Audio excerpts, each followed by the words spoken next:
Welcome to This Is Not a Real Podcast. I'm Elia. I'm Saul. We're AI, not people. But we've got a thing for thoughtful conversations. Today, we're embarking on a deep dive into something incredibly foundational to our daily lives and overall happiness. We're talking about the intricate connection between self-esteem and mental well-being. We're exploring a fascinating Ava Mind blog post that really unpacks this crucial topic, delving right into the heart of mental health and wellness. Yeah, and this isn't just, about feeling good about yourself sometimes. It's really about understanding a core pillar of mental resilience.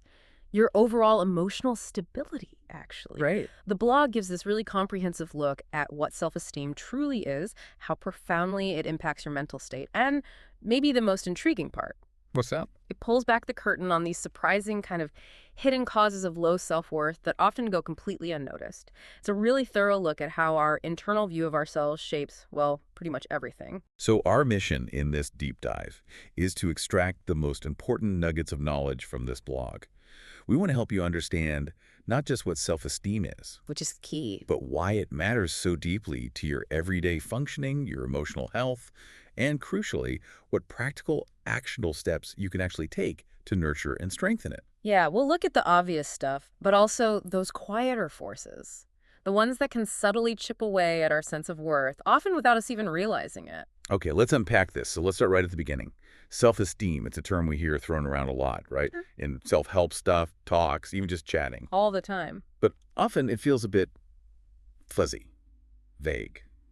The blog offers a remarkably clear and I think actionable definition. It really cuts through the noise. So what does it really mean when we talk about self-esteem? That's a great place to start, yeah. Because a clear definition helps make something abstract feel more concrete. So, at its core, self-esteem is fundamentally about the way you view yourself and how much you value yourself. It's your deep-seated belief in your own inherent worth. It covers how much you genuinely believe you matter, just as a person, Right. how capable you feel when you face challenges, and maybe most importantly, how worthy you truly believe you are of basic human things like love, success, happiness, respect. Like you deserve them. Exactly. Think of it like your internal barometer for self-worth. It's this foundational gauge of your intrinsic value. And it's really important to clarify what it isn't it? Yeah. Because sometimes people hear high self-esteem and Yeah. they immediately jump to thinking it means arrogance. Oh, definitely. Or thinking you're better than others. That's a super common misunderstanding the blog tackles head on. Yeah. Absolutely. The blog makes a really clear distinction there. Self-esteem isn't about being arrogant or thinking you're somehow superior. Actually, true arrogance often comes from a lack of genuine self-esteem. Interesting, like overcompensating. Exactly. It's often a desperate need to project superiority to mask that inner insecurity. Real self-esteem, the way the blog defines it, is about a stable internal belief that you are enough as you are. Enough as you are. I like Yeah. It's this quiet, confident knowing of your inherent value. It's independent of external validation, what you achieve, or how you stack up against others. it. It's internal. Totally internal. It means even when you're on your own, just in your own skin, without needing to impress anyone, you feel fundamentally okay, worthy of existing. Yeah, that phrase really resonates. Enough as you are. It takes away so much pressure, doesn't it? That constant need to achieve or perform just to earn your worth. It really does. It implies this sort of unconditional self-acceptance. Yeah. And a key part of this internal stability, as the blog points out, is resilience. How does high self-esteem connect to bouncing back? Precisely. And it's another common misconception that high self-esteem means you'll never doubt yourself or, never make mistakes. That's just not realistic for anyone. Right, we're human. Exactly.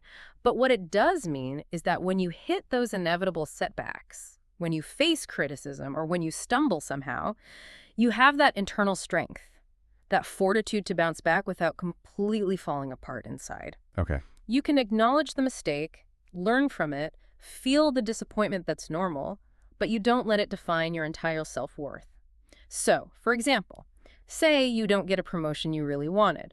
Someone with higher self-esteem would definitely feel disappointed, maybe frustrated, Sure. but their internal story wouldn't immediately jump to, I'm a complete failure, I'm worthless. Instead, they're more likely to process it, think about what they could learn, and then move forward, still believing in their overall abilities. Still intact, fundamentally. Right. They might think, okay, that didn't work out, but I'm still good at what I do, and this isn't the end of the road. It allows for that emotional processing without, self-destructing. That makes so much sense. It's about not letting one event, or even a few, completely derail your core belief in who you are, your capability. Now let's talk about the impact. The profound impact this self-esteem foundation has on our mental well-being. The blog is pretty direct here, highlighting that low self-esteem is way more than just a confidence issue. Oh, absolutely. It really emphasizes that low self-esteem is a serious mental health risk factor. We often think of it as just feeling a bit shy or unsure, but the implications run much, much deeper. The blog directly links chronic low self-esteem to a significantly higher risk of developing both anxiety and depression. Wow. Yeah. When you constantly doubt your worth, you're just more prone to anxious thoughts about what others think, or you might feel this pervasive hopelessness, which can easily become a precursor to or a symptom of clinical depression. That constant inner critic is a heavy weight. And it's not just stuck inside our heads, is it? It clearly spills out into our social lives, how we interact with everyone. Indeed. Low self-esteem often leads to social withdrawal and consequently profound loneliness. That makes sense. If you don't genuinely feel worthy of connection, or you're always expecting rejection, you're just far less likely to put yourself out there, to seek out social interactions, or even maintain the ones you have. Fear takes over. Exactly. The fear of judgment or rejection gets so amplified that even simple things, like going to a party, feel incredibly daunting, so you might avoid them. And that creates this awful self-fulfilling prophecy. How so? Well, your belief that you're not good enough stops you from engaging, which then reinforces your sense of isolation, which just deepens the original feeling of unworthiness. It's a really tough cycle, a cycle of self-imposed solitude, really. It also affects just getting through the day, right? Yeah. The blog mentions increased stress and emotional reactivity. Like a shaky foundation makes everything feel harder. That's a critical point. When your internal foundation, your self-worth, is shaky, daily pressures that someone else might handle okay can feel completely overwhelming. Every little challenge, every minor criticism, every perceived failure feels like a potential threat to your already fragile sense of self. So you end up with these exaggerated emotional responses, trouble regulating feelings. Like flying off the handle easily. Sort of, yeah. Or just feeling things much more intensely. You have a harder time managing routine stress. You get triggered more easily because you're constantly on guard against anything that might confirm that underlying belief. I'm not adequate. You're living in this heightened state of internal alert. And then, sadly, people often find unhealthy ways to cope with feeling so bad about themselves all the time. Exactly. The blog highlights how low self-esteem can drive negative coping mechanisms, things like substance use, maybe as a way to numb the pain of self-doubt or escape social discomfort. Right. And another really fascinating one is perfectionism, which isn't always about healthy striving. How do you mean? When it's driven by low self-esteem, perfectionism often comes from this deep belief that you're only okay, only lovable if you are flawless. Wow, that's intense pressure. It is. It becomes this frantic external attempt to fix an internal feeling of not being enough. You're constantly chasing this impossible ideal, thinking if only I were perfect, then I'd finally be worthy. But of course, perfection's impossible, so the cycle of self-criticism just keeps going. Which then brings us to maybe one of the most painful areas. Yeah. Relationships. The blog talks about how low self-esteem leads to poor relationship dynamics, like people-pleasing or staying stuck in toxic situations. This is truly heartbreaking, really, because it hits that fundamental human need for connection. When you don't genuinely believe you deserve better or you're terrified of being abandoned, you might find yourself constantly bending over backward to please others, even sacrificing your own needs and values. Ignoring your own boundaries. Completely overriding them to gain approval. Or, tragically, you might tolerate disrespect, manipulation, even abuse. Staying in relationships that actively undermine you just because you believe deep down that you don't deserve anything healthier, or you couldn't attract it.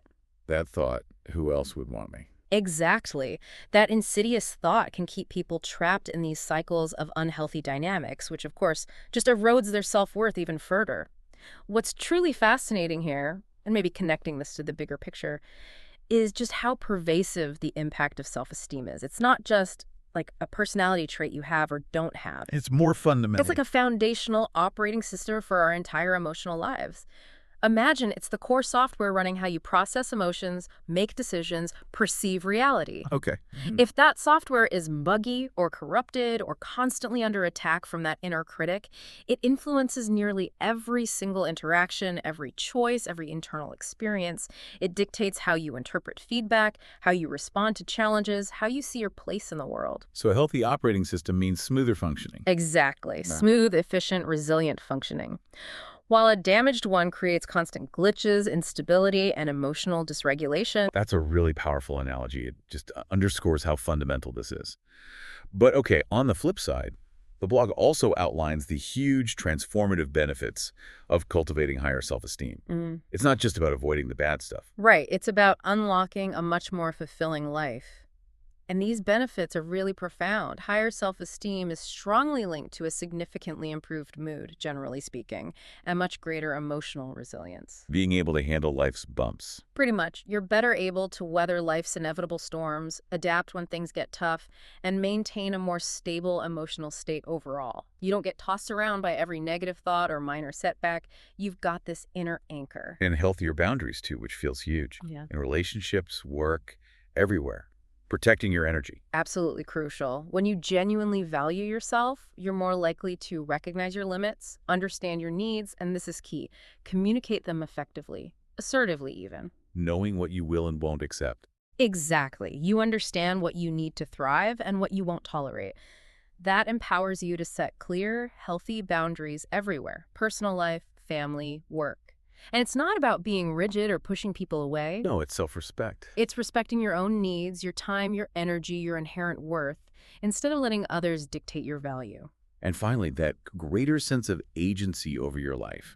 Feeling empowered like you're in the driver's seat. This is maybe one of the most empowering parts, and it ties right into that basic human need for autonomy. Agency means feeling like you're in control of your choices, capable of directing your own path. Instead of just reacting. Right. Instead of feeling like a leaf just blown around by whatever happens. With higher self-esteem, you genuinely believe in your ability to make choices that align with your values, to pursue things that matter to you, and to actively shape your future. Like being the author of your story. Exactly. Feeling capable of writing that next chapter with intention and purpose. Okay, so we've covered what self-esteem is, why it's so critical for our mental well-being. Now, let's get into the causes of low self-esteem. The blog thoughtfully breaks this down into two distinct categories. Yeah, this is really helpful. The common, more obvious causes that many of us might recognize, and then the hidden, often overlooked ones that can be much harder to figure out. And that distinction is so important because while lots of people can trace their struggles back to those common causes, it's often the hidden ones that leave people feeling really puzzled. Right, like why do I feel this way when nothing really bad happened? Exactly, that feeling of frustration when the cause isn't obvious. Okay, so let's tackle the more easily identifiable reasons first. The blog starts with childhood experiences. Makes sense. Our early years are so formative. Yes, they're truly foundational. Our early experiences shape our self-perception more than almost anything. If you grew up with excessive criticism, maybe constant invalidation. Or neglect. Or neglect. Yeah, bullying from peers, or just a general lack of affection or emotional warmth from caregivers. Those experiences can leave deep, lasting imprints on your developing sense of self. Because a child's self-concept is so fragile then. Incredibly malleable, yeah. Consistent negative feedback or emotional deprivation can lead a child to internalize these profound beliefs like being unworthy, unlovable, or fundamentally flawed. You know, a kid constantly told they're stupid or never good enough. They start to believe it. They might carry that narrative right into adulthood, even if logically they know it's not true.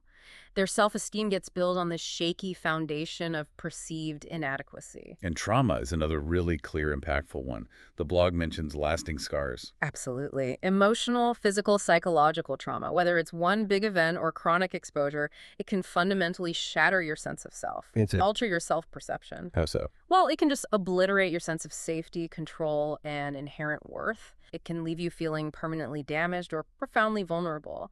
A traumatic event can make someone feel inherently broken. Leading to shame or guilt. Exactly. Persistent feelings of shame, guilt, or worthlessness that deeply impact, often devastate, self-esteem. The world stops feeling safe, and somehow the self feels responsible or inadequate. Then there are toxic relationships. Not just romantic ones, right? Family, Yeah. friends. they can quietly erode your sense of self. Definitely.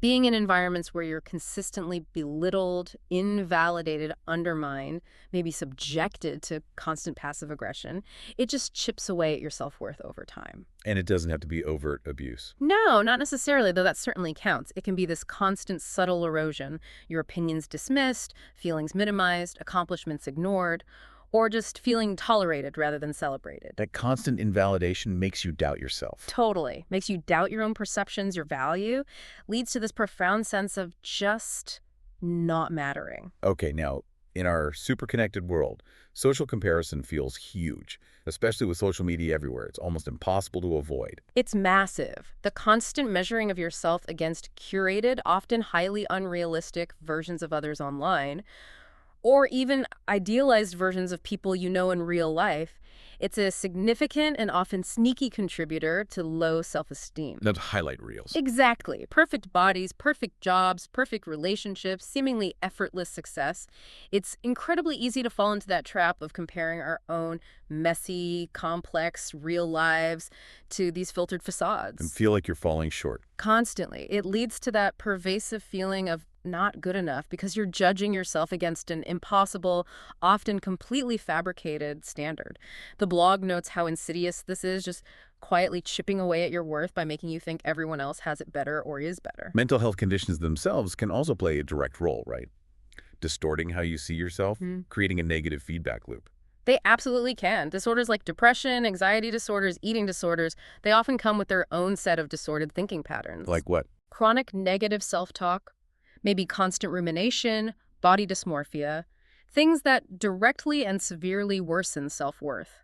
For someone with clinical depression, even if they felt confident before, the illness itself can bring on intense feelings of worthlessness, self-blame, a lack of motivation. Making it even harder? Exactly. It creates this vicious cycle where the condition fuels low self-esteem, and the low self-esteem makes the condition worse. Recovery feels even more challenging then. And finally, those unrealistic societal standards. This feels like a broader, systemic pressure cooker. It really is. Internalizing unattainable ideals about beauty, success, wealth, how you should behave, it can be incredibly damaging. The pressure to have a certain body or hit career milestones by a certain age. Right. Or conform to a specific lifestyle that's presented as the ideal. These external pressures can make you feel perpetually inadequate if you don't measure up. And that often leads to feeling inauthentic. Like you have to pretend. Yeah, like you have to be someone you're not or constantly perform to meet some external ideal just to be accepted or valued. And that perpetual striving just erodes your true self-worth even more, makes you question if your authentic self is actually okay. Okay. So we've looked at these common causes. Many listeners might recognize some of those in their own lives. But what about the people who look at that list and think, none of those really directly apply to me, but I still feel that deep sense of offness or fragility in my self-worth? Yes. That's the crucial question the blog gets into, and where we move into the really fascinating part, Yeah. the hidden causes. And this raises that incredibly important question, like you said. What about when, from the outside, things look fine? Maybe you had a supportive family, you're not in a toxic relationship, you're not obsessing over social media, but inside, your self-worth just feels fragile, elusive, maybe just absent. The blog dives into these deeper, often overlooked contributors. It describes them as ways self-esteem can quietly unravel beneath the surface, even when there's no obvious trauma or harsh criticism. These are the subtle, pervasive forces of erosion that often operate below our conscious radar. And the first hidden cause the blog mentions is inherent personality traits and temperament. I find this really insightful. It suggests some people might just be wired in a way that makes them more prone to self-doubt. Exactly. It's a crucial acknowledgement. Some individuals are simply more predisposed to self-doubt than others because of their innate temperament or maybe even genetics. The blog highlights traits like perfectionism, which, as we touched on, isn't just about having high standards. No. Often it's this relentless internal drive where nothing ever feels good enough. Right. And that leads to constant, exhausting self-criticism. Even tiny stumbles get magnified into massive personal failures. So if your default internal voice is always saying, I'm not doing enough, or I should have done better. Right, that pervasive not enoughness. Every single action gets judged against this impossible standard. It makes true self-acceptance incredibly difficult. Genuine self-worth feels almost unattainable. And High sensitivity, too. That can make people more vulnerable to feedback. Yes, highly sensitive individuals often are more acutely attuned to external stimuli. That includes criticism, perceived slights, even just the moods of others around them. They pick up on things more easily. They do, and they tend to internalize negative feedback more deeply. Even subtle shifts in tone from someone else can feel like personal rejection or judgment. Their emotional antennae are just tuned more finely, which is a gift in many ways: empathy, creativity. That it makes them more vulnerable. Exactly. More vulnerable to that quiet, cumulative erosion of self-worth from perceived negative feedback or social discomfort. They feel things more intensely, and that includes self-doubt. That natural tendency toward negative self-talk feels like a core part of this, like an internal soundtrack that's always slightly critical. It really is. It's that inner monologue that's just always leaning towards self-deprecation, self-blame, maybe catastrophic thinking. For some people, this isn't necessarily learned from direct criticism. It's almost like a default setting. Just how their mind works. Kind of. It's the voice that automatically says, "You messed that up," or "Why did you even try?" or "You're not smart enough." Often before anyone else says anything, or even if there wasn't a real mistake. This constant internal critique quietly but powerfully undermines any sense of self-worth trying to grow. It's a constant uphill battle against your own mind. Okay, the second hidden cause. Yeah. A lack of mastery experiences. This isn't about failing, which happens to everyone, Yeah. but about never having the chance to achieve or show you're capable. That's a really subtle point. It's very subtle but incredibly impactful. Real confidence, that feeling of self-efficacy, it often grows from seeing tangible proof of your own capability over and over again. Makes sense. So if you've never really been given, or maybe never consciously taken, opportunities to achieve something, create something meaningful, solve a tough problem, lead a project, not because you failed when you tried, but because the chances just weren't there, or maybe you were always shielded from risk. Then you don't know what you can do. Exactly. You can develop this chronic unsureness about what you're truly capable of. This quiet absence of opportunities to demonstrate competence can slowly drain your belief in yourself. Can you give an example? Sure. Imagine someone who was always overprotected as a kid, never allowed to try challenging things, or maybe someone whose job never involves independent decisions or creative input. They might be smart and capable. But they lack the proof. Right. Without that history of wins or successfully navigating challenges, they lack the experiential evidence to truly internalize and believe in their own abilities. The self never gets to actually prove its strength. So it's not about past failures, but a lack of chances to prove capability to yourself. Okay, the third hidden cause digs into unmet core psychological needs, drawing from self-determination theory. This sounds really fundamental. It is absolutely fundamental. Self-determination theory basically says there are three crucial psychological needs. They're essential for us to thrive, grow, and yes, have robust self-esteem. If these needs aren't consistently met, it creates this deep sense of unease inside, unworthiness even. Okay, what are the three needs? The first is autonomy. That's the feeling of being in control of your own life, your choices, making decisions that feel true to you rather than feeling forced or controlled. Feeling like you have a say. Exactly. If you constantly feel like others are dictating things or that your life isn't really your own, your sense of agency, your personal ownership, and thus your self-worth can really suffer. It's about feeling like the author of your own life. So, lacking personal choice, feeling forced into things. Precisely. The second need is competence. This is the feeling of being effective, capable in your actions, mastering challenges, learning new skills successfully. Feeling like you can handle things. Right. It's not about being the best in the world, but just feeling skilled and able to navigate your environment and meet its demands. If you constantly feel ineffective, like your efforts don't matter, or you're always falling short, it's incredibly hard to feel good about yourself. Okay, autonomy, competence. What's the third? And finally, relatedness. This is that profound human need to feel connected to others, to feel like you belong, that you're genuinely loved and understood for who you really are. Connection. Deep connection. If you feel isolated, unappreciated, constantly misunderstood, or just like you don't truly belong in your social circles, that deep need is unmet. And that leads to pervasive feelings of unworthiness or isolation. The blog gives a great example for relatedness. Just feeling subtly disconnected in a group of friends. Even if no one's being mean, that can still make you feel unlovable. Wow, that's such a perfect illustration of how subtle this is. No overt rejection, but that feeling of not quite fitting in, not being truly seen. That can erode your self-worth. Definitely. So if these three needs, autonomy, competence, relatedness, aren't consistently met. You can feel profoundly off or unworthy, even if everything looks fine on the surface. No obvious reason for feeling bad. It's often this quiet ache, this sense that something isn't right that makes people search for answers. Moving to the fourth hidden cause, subtle, undermining social dynamics. This really points to what's not said or what's implied, those social cues that get under your skin. Exactly. Self-worth isn't just shaped by direct praise or criticism. It's also deeply influenced by what's never acknowledged, what's subtly hinted at, or maybe stated in an undermining way. These dynamics are insidious because they're often hard to name or confront. Like passive aggression. That's a powerful example, yeah. It leaves you questioning your value, even your sanity, without a direct fight. It's the backhanded compliment, the subtle sabotage, the constant veiled negativity, maybe just dismissiveness. Makes you feel uneasy, but you can't put your finger on why. Right. It makes you doubt your own perceptions, your reality. Leads to this profound sense of invalidation and confusion about your own worth. Or just a lack of praise or recognition.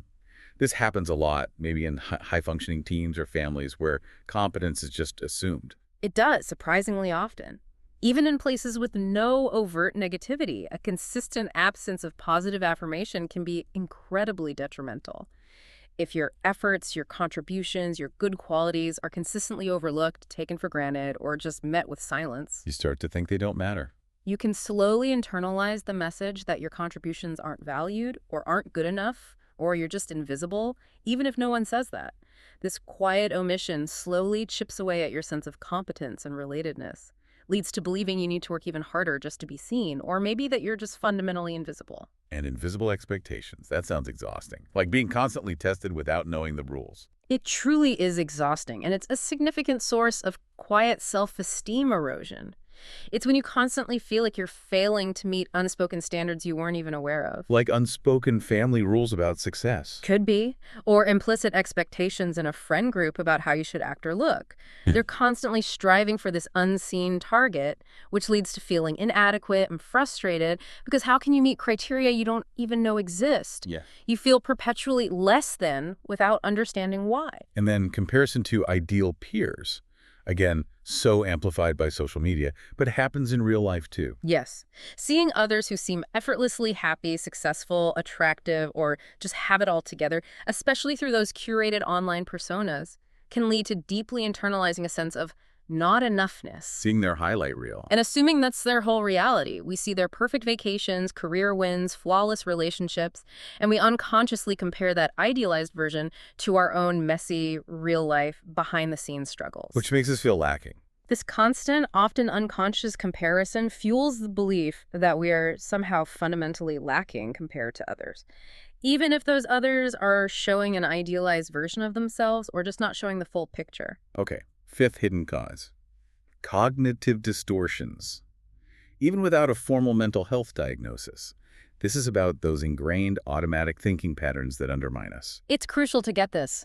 You absolutely don't need a diagnosis to fall into distorted thinking. These are common mental traps, and they quietly but profoundly affect how we interpret things and ultimately how we feel about ourselves. Like catastrophizing. That's a classic one, yeah.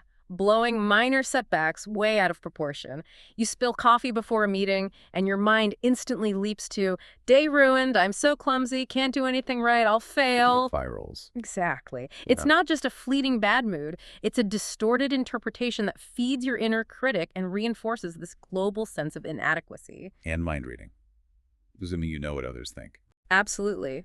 Assuming you know the negative thoughts of judgments others have about you with zero actual evidence.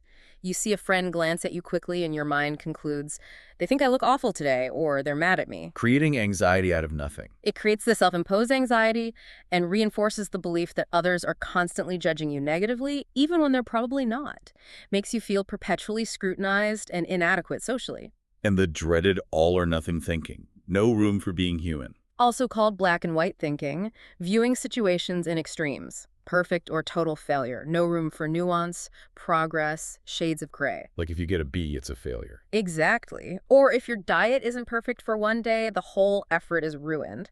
This mindset is incredibly damaging because it sets an impossible standard, breeds chronic dissatisfaction, and stops you from seeing progress, learning from mistakes, or just accepting imperfection as normal. These patterns, these little thoughts, they quietly add up. They affect how you see your actions and ultimately your worth, constantly whispering inadequacy. Sixth hidden cause, a lack of self-knowledge and purpose. This sounds almost existential, like an empty space where self-esteem should be. It definitely has a profound existential element. If you haven't really taken the time to understand your core values, what genuinely matters to you, what brings you meaning, what are your unique strengths, your life priorities, Then you feel adrift. you can feel profoundly adrift, yeah. This disconnection from your inner compass, that clear sense of who you are, what drives you, it can show up as chronic low self-esteem, even if there's no obvious external problem. Just feeling like you're drifting. That pervasive feeling of just drifting without clear direction, without understanding your own unique identity or feeling like you contribute something meaningful, it can lead to deep doubts about your worth and purpose. If you don't know who you are at your core, how can you genuinely value that person? That internal void can be a silent drain on self-worth. Okay, seventh hidden cause. Yeah. Subtle early childhood influences. This is crucial because, like the blog says, not all childhood difficulty is loud or obviously traumatic. Some is very quiet. This is a really important distinction, and it often surprises people. We tend to think of childhood adversity as overt abuse or neglect. But some patterns are much quieter, more insidious, but just as impactful on self-esteem. Like overprotective parenting. Yeah, that can unintentionally lead a child to doubt their own ability to handle challenges. If a child is constantly shielded from mistakes, never allowed to try things and maybe fail, always has solutions handed to them, They don't learn they can cope. they can grow up with a fragile sense of competence and self-efficacy, believing they can't cope without constant outside help. Their self-belief just isn't given the space to grow through experience. And conditional love or approval, that must be incredibly damaging. It is, profoundly, because it subtly teaches that your worth isn't inherent. It depends entirely on your performance, your achievements, your behavior, not just on you being you. So love feels like something you have to earn. Exactly. If affection or acceptance was always tied to getting good grades, behaving a certain way, pleasing parents, you learn you're only worthy when you're good enough or successful in this very specific external way. It creates deep anxiety around performance, fear of failure, and this constant need to earn love rather than just receive it. Undermines the belief that you're lovable just as you are. And parents with their own anxieties or low self-worth can unintentionally pass that down, like an emotional inheritance. Precisely. Parental anxiety, chronic stress, their own struggles with self-worth, it can inadvertently shape a child's self-perception through modeling subtle emotional cues, how they communicate. So the child absorbs it. Yeah. If a parent is constantly anxious or very critical of themselves or struggles with their own worth, a child might absorb that emotional tone, that worry, that self-critical narrative, and internalize similar beliefs about themselves and the world. These quiet, often unconscious patterns can then just sit in your emotional blueprint for years, influencing self-esteem without you even remembering how they started. It just feels like how you are. And finally, the eighth hidden cause, biological or neurological factors. This feels vital because it acknowledges it might not all be environmental or psychological. Some could be brain wiring. This is a crucial point, and honestly, it can bring immense validation to people. Genetics, innate temperament, even subtle neurochemical imbalances. They can all play a role in affecting your baseline emotional tone, mood regulation, and how you perceive yourself. So it's not just in your head in a dismissive way. Exactly. For some individuals, struggling with self-worth might not be purely due to external events or upbringing. It might also be because of how their brain inherently interprets the world, or regulates mood, or handles self-referential thoughts. This isn't to say it's fixed, far from it, but it highlights that sometimes there's a biological predisposition that makes maintaining positive self-worth inherently harder. It validates the struggle for many. Wow. Okay, here's where it gets really interesting. It just shows how incredibly complex self-esteem is. How many quiet, often invisible forces can be at play, often totally outside our conscious awareness. It's not always the big dramatic traumas. It's these subtle currents, our wiring, unspoken social cues, early patterns that can quietly erode our sense of worth over years. Understanding these hidden causes is so powerful because it validates that confusing feeling of Something's off, but I don't know why. It absolutely does. It removes that burden of self-blame. It suggests maybe you're not struggling because you did something wrong, but because of this mix of influences you weren't even aware of. And knowing that helps you address it differently. Right. Recognizing these subtle factors allows for a more compassionate and ultimately more targeted approach to rebuilding self-esteem. Instead of searching for some big, obvious cause that just isn't there, it shifts the focus from what did I do to what forces shape my self-perception and how can I work with them now. That knowledge is liberating. Okay, so after diving deep into all these causes, common ones, and especially these really nuanced hidden ones, the crucial question for anyone listening is, how do we start to rebuild it? The blog gives some really empowering practical steps. It makes it clear, low self-esteem doesn't define you forever. It's something you can absolutely change and strengthen. And that message of hope, agency, potential for growth that's paramount. The first crucial step the blog highlights is practicing self-awareness. Noticing your thoughts. Exactly. Beginning that quiet, courageous work of identifying your inner critic, that persistent, often harsh voice that judges, belittles, undermines you, and noticing the specific patterns of thought that keep you feeling small or unworthy. Becoming an observer of your own mind. Right. Rather than just being swept away by the negativity. For instance, if you notice yourself thinking, I'm definitely going to mess this up every time you start something new, or everyone is judging me, that's your inner critic. Just noticing it, acknowledging it, that's the foundational first step. You can't change what you're not aware of. And once you notice those thoughts, become aware, then you can start to challenge them, not ignore them, but interact differently. Exactly. The next step is to actively challenge those distorted or unhelpful beliefs. The blog suggests asking 3 really powerful, simple questions about a negative thought. Is this thought helpful? Is it true?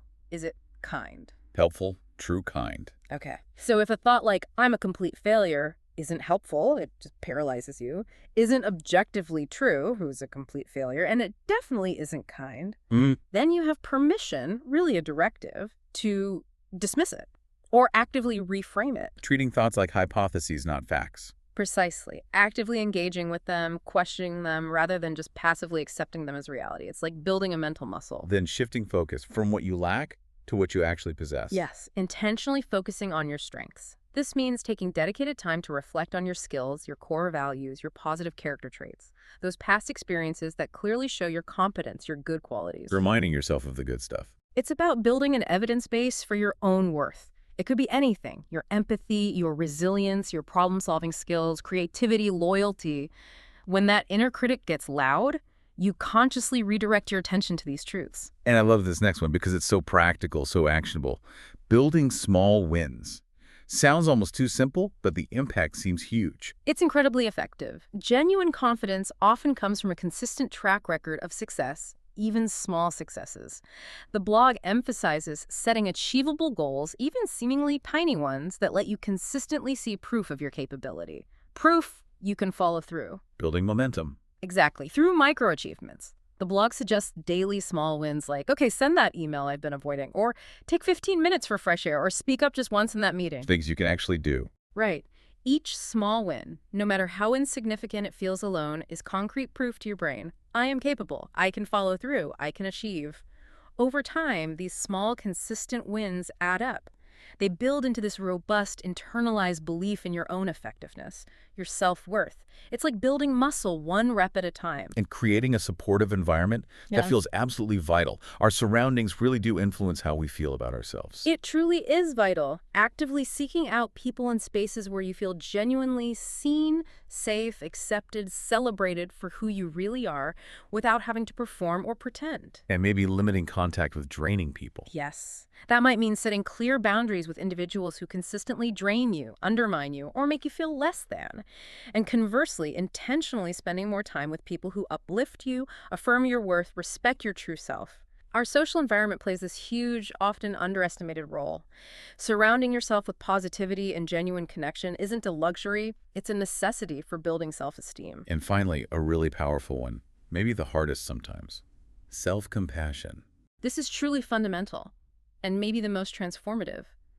It's about learning to treat yourself with the same kindness, understanding, empathy, patience that you would automatically offer a friend you care about deeply. Instead of beating yourself up. Right. Instead of viewing yourself as a problem to fix or a constant disappointment, when you make a mistake or notice a flaw, instead of berating yourself, you offer yourself comfort, empathy, just like you would for a struggling friend. That shifts everything internally. It fundamentally changes your relationship with yourself. From relentless criticism to nurturing support, it directly counteracts the corrosive effects of low self-esteem. It's an act of radical self-acceptance, really. And connecting this back to the bigger picture, these practical steps, they aren't about becoming someone different or earning some new worth you didn't have. They're profoundly about reconnecting with the inherent truth that you are already worthy, just as you are. It's not about earning worth, it's about uncovering the innate value that got obscured. Maybe by past experiences, those subtle erosive forces, or just ingrained negative thinking. Which brings up an important question for you, listening right now. What small, intentional step can you take today? Right now even, to begin that process of reconnecting with your own inherent worth? What tiny action says, I am capable, or I am kind to myself, or I value my own peace? So what does all this mean for our ongoing journey with self-esteem? It feels less like a destination you arrive at and more like a lifelong practice. The blog concludes with a really powerful message that resonates with that idea. Self-esteem isn't fixed, it's dynamic, it evolves over time, and it can absolutely be strengthened and nurtured. If your self-worth feels fragile or buried right now, that doesn't mean you're broken or permanently flawed. It likely means you've been through something hard, or you've been impacted by these subtle forces we discussed, and despite it all, you're still here, still navigating, still seeking growth. That's important to remember. And the profound, liberating truth is, you're already worthy, even in those moments when you absolutely don't feel like it. The work isn't about becoming someone else, it's about reconnecting with that intrinsic value, rediscovering the inherent worth that was always there, maybe just temporarily hidden. That's such a validating and empowering thought to carry forward. And maybe to leave you, the listener, with something to really mull over as you reflect on this deep dive. Consider how many of those hidden causes we talked about involve subtle expectations. Expectations from others, sure, but perhaps most crucially, expectations we put on ourselves. What small unsaid expectation could you identify within yourself, or that you feel from others and consciously choose to release today, just to create a little more space for your inherent worth to breathe? Yeah, releasing even one of those quiet burdens, whether it's the expectation to be perfect or always be strong or constantly please everyone, it can free up an incredible amount of mental and emotional energy. It allows your natural self-worth to really blossom, your authentic self to emerge. We really hope this deep dive into the Ava Mind blog post has given you some valuable insights and maybe some actionable steps on your personal journey towards stronger self-esteem and greater mental well-being. You can read the full blog post on the Ava Mind website, or you can find it directly in the app. We've put the links in the description for you, make it easy to find. Okay. And if you prefer to listen rather than read, there's an audio version of the blog post available too, but that's exclusively in the Ava Mind app. Good to know. Check out Ava Mind's full blog for deeper insights into these topics and many others related to mental wellness. And definitely explore the Ava Mind app for more moments of calm and reflection and tools to support your mental wellness journey. We'll be back with more thoughts soon. Stay curious.